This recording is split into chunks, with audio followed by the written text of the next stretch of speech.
Ito na naman, nakakabingi yung ginagawa nung kriminal na 'to.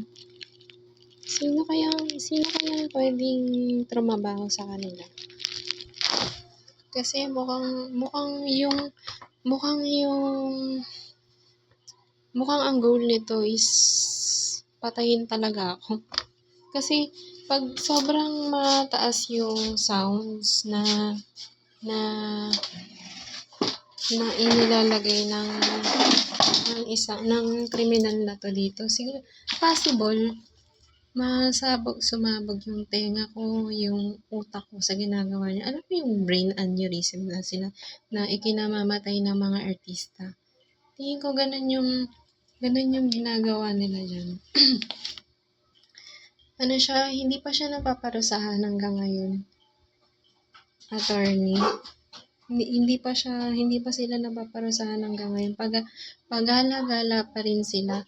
Hindi ko alam kung si director ba yung nag-uutos na maglagay ng kung ano dyan, kasi nagkaso sila sa mga tao dito na gumagawa ng kung ano or iniimbestigahan sila.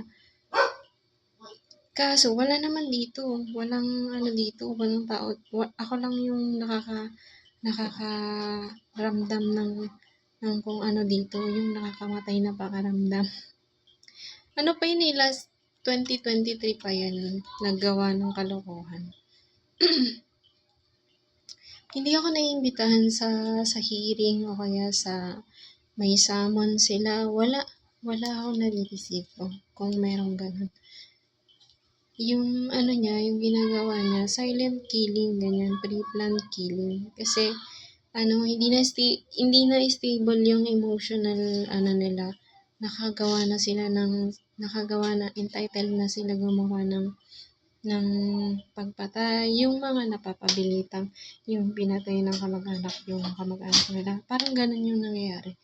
Kasi nagdodroga na siya, hindi na siya makatulog dahil nagpa-blatter siya. Hindi niya alam kasi yung proseso.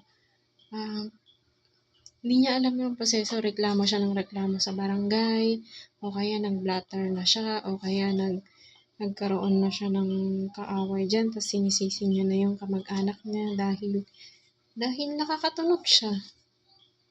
O sadyang yung pag hindi na naging maayos yung mga nganib ako dito na mamamatay tao tong hayop na to kasi nagdodroga na to, hindi na siya okay yung niya, may history na ng pagkabaliw, ganyan.